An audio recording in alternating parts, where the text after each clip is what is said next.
Hello fellow Samakians, ICCS Sunwolf here, back with another video, and today we're doing for the first time in a very long time, card update video for Destiny Tactics. This is episode 4. I went back and looked at all the previous videos. I know I'm not sitting at the dragon chest because today we're doing something a little bit different, a little bit special. I'm still trying to get cards put together in order to have a couple to do one of those classic card showing videos, which will most likely come next week, right before I go away for a week camping. But that's besides the point. That's something totally different. Today, I kind of wanted to show you guys something and talk about some playtest games that I've had recently. Kind of starting out not so great, and kind of showing how things were changed. Just a little bit of an update for you guys so that you can see the progress is being made. And yeah, I'm going to jump right over there and I'll discuss things as it comes up. Alright, so what we're going to jump into immediately here is I'm actually going to make this a little bit bigger. This is one of the first playtests we did. We started with a playtest in person, and I have the cards. Just because I wanted to test to make sure that the actual game played well. Like, it hadn't been played before. I had a lot of concerns for how the mechanics were going to work. So we tried it out, and there were a lot of inherent problems, which I had to correct and go over again after the fact.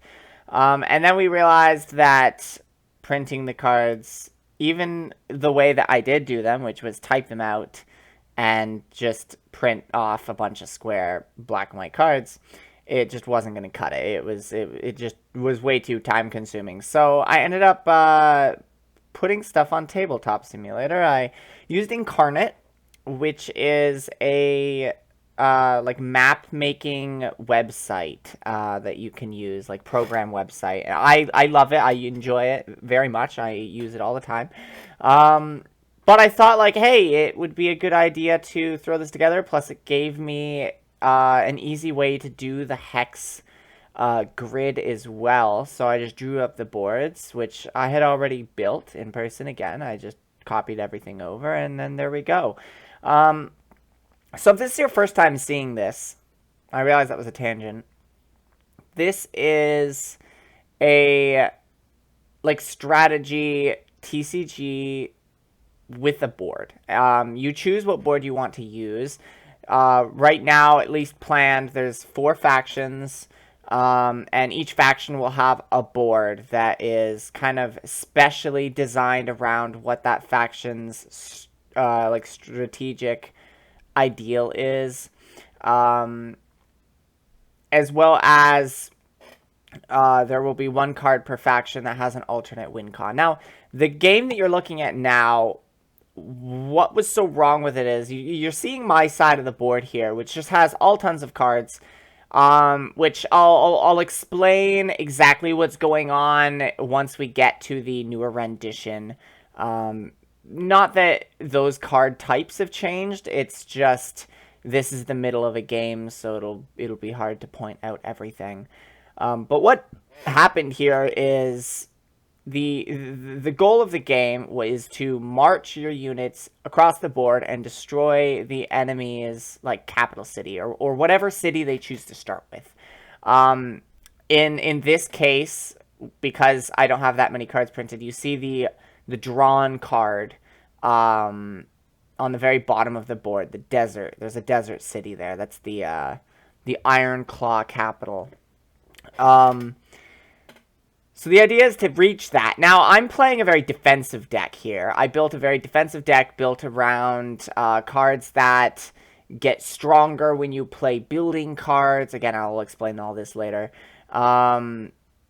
They let you search for buildings and cities, and everything's designed to just attack the opponent that's attacking you in order to get points on that alternate win con for Iron Claw, which is not important. I'm not going to even really mention it because it needs to change now that the main game mechanic has changed. But I was playing a defensive deck. He was playing, my friend was playing, and co-worker here. He was playing an aggressive deck with a lot of ranged units that could attack from far away. So you see his units there. Well, they were there. The point is the game just went on and on and on, and it would never end. Like, we'd go through both of our decks completely way before either he reaches my capital city or I defend him enough, because ultimately it came down to he didn't have to attack my cities, which was kind of the trigger for that alternate win con that I was going for. And then we spent some time trying to think of alternate things, and he brought up the idea of doing a capture point system. So you capture a point on the map, and you get points tallied for every time you, or every turn that passes or whatever, that you have control of that point. So I took that idea to the HTCG community Discord server with the hopes of finding out what their opinions are. And basically what I narrowed it down to was have 3 points, 1 in your territory, 1 in the opponent's territory, and 1 in the center. And because you pick your board, it had to be kind of matched and equal. So the points will be in the same places no matter what board. Whoops, sorry. And it's infinitely better. So what happens is you move a unit onto the capture point, which in this case, the 3 red kind of compasses are what the capture points are.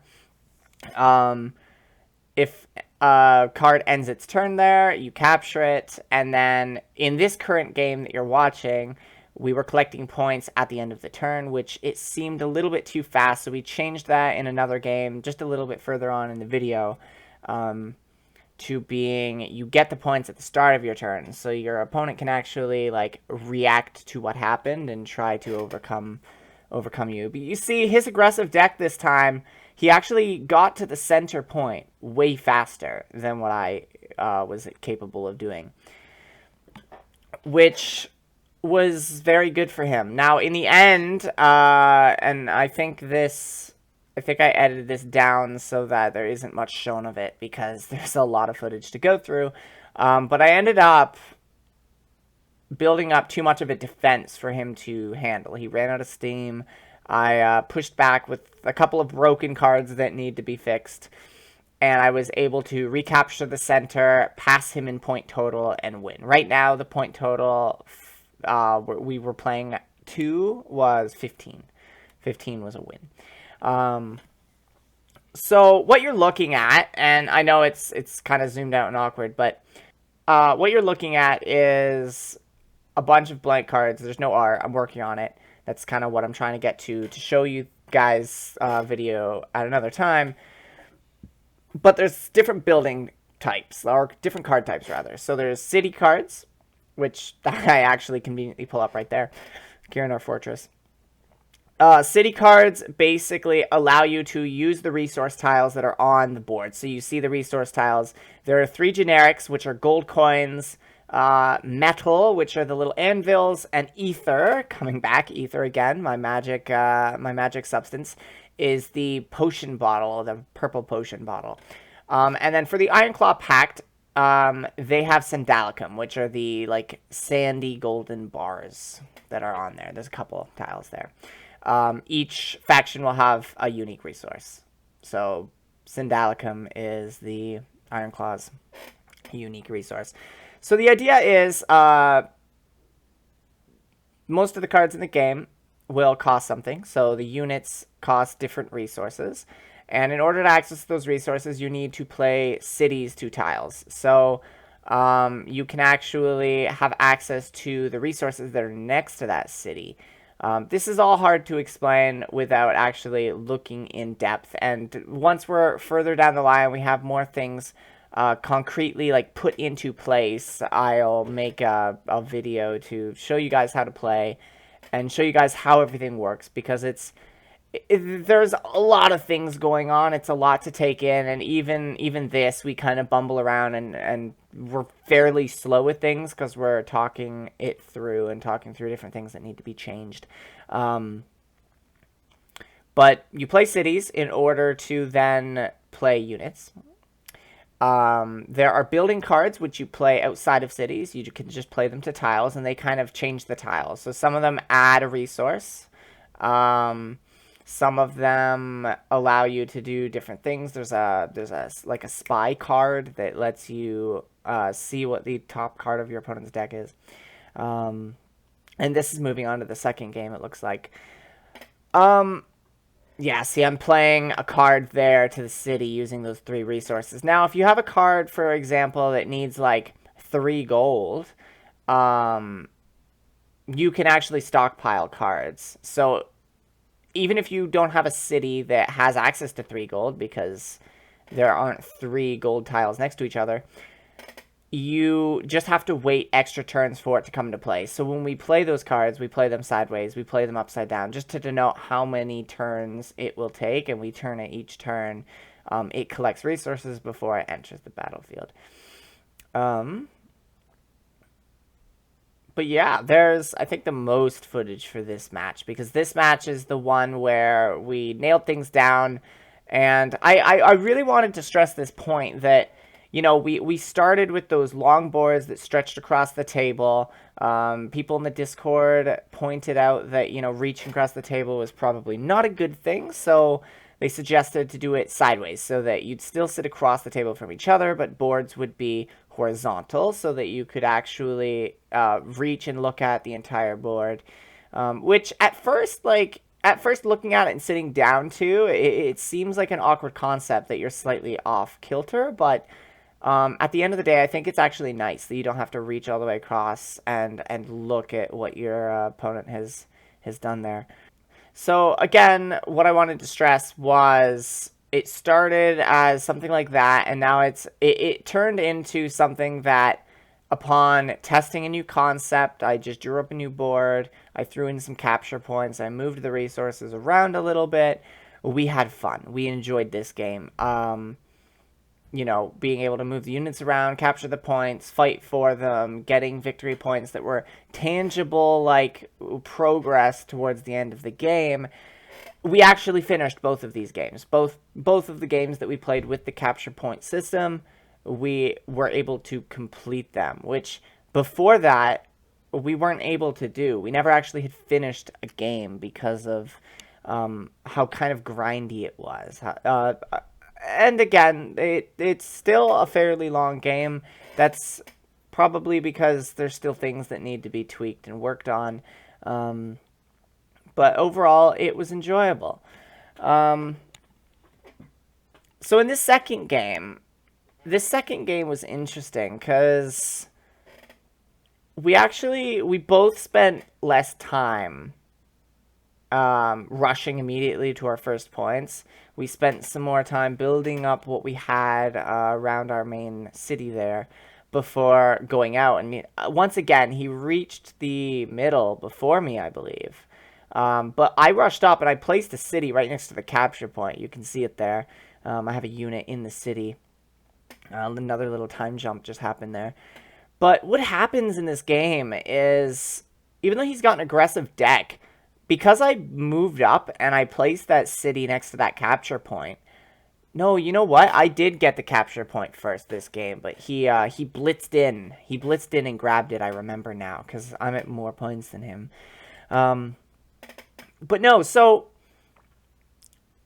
my defensive deck actually worked very well here. And that's something that I'll need to work on looking into balancing. I don't know if playing an aggressive deck of a different faction might actually counteract it, because again, this, or I guess you haven't heard because I hadn't talked about it before, but the Ironclaw Pact is supposed to be a very defensive faction. They have units that can climb on mountains, as you just see him move the Cliffside Ent onto that mountain tile. Normally they're impassable, but units with climbing or flying can go on top of it. But no, they're supposed to be very defensive strategies. You can build an aggressive strategy with Ironclaw Pack cards. There are ones that exist, but in the end, they're very defensive focused. So my deck being able to go to that capture point, set up some defenses. Oh no. Oh, okay. Computer just went black, but we're good. But no, set up some defenses. And then just keep him at bay while I was capturing points and getting points every turn. It seemed to be a pretty viable strategy. That being said, if we were playing for more points, he had a lot of units coming. I mean, I had some pretty beefy attackers coming. Zagra there, the other card with art in the deck that happened to be in my deck is a pretty heavy hitter. So I don't know if we were playing for more points than 15, then his cards probably would have started to take over that middle point again. But we were just calculating here that I was on 14 and he didn't even have a unit close enough to reach that point and stop me from hitting 15 the next turn, because I would have just gotten a point on my other tile there. So basically, the point of this video, once again, I mentioned before that the point was to kind of just show you guys what was going on. I know that there's a lot of things, a lot of terms thrown around. It's not meant to teach you how to play, because there's just too much to explain there when it comes to just a couple of just random playtest games that we did. Again, the playtest games were meant for us to figure out how the game actually worked and how it played through and if it was enjoyable or not. But at once it's more polished and there's a lot of art in the game and there's more to show, then a video will be released showing how it actually works so that it makes sense. But for now, I just kind of wanted to express some of the things that have been running through my mind lately in terms of processing this game and making it something that I can be proud of, because I really want to enjoy what we come up with here. But yeah, that's gonna do it for today's video. So if you enjoyed, please think about leaving a like down below. Leave a comment on what you thought about the video. Again, I will be posting a video probably next week. Classic old style with dragon chest background of some of these Destiny Tactics cards. What you saw in the video, there are a lot of card frames that are the same. I'm gonna experiment with changing some things, because some things were changed since I did these playtests that I need to implement. So hopefully I can get those put together and a couple more arts done by the time I leave for vacation, so that I can get that video out to you guys. But yeah, that's gonna do it. Some of those cards were shown in this video. You know, the ones with art are kind of the key ones there.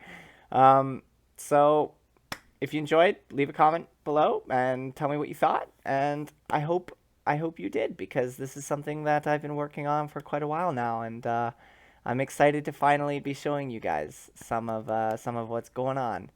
So again, thank you very much for watching. I'll see you next time under the sun. Sunwolf is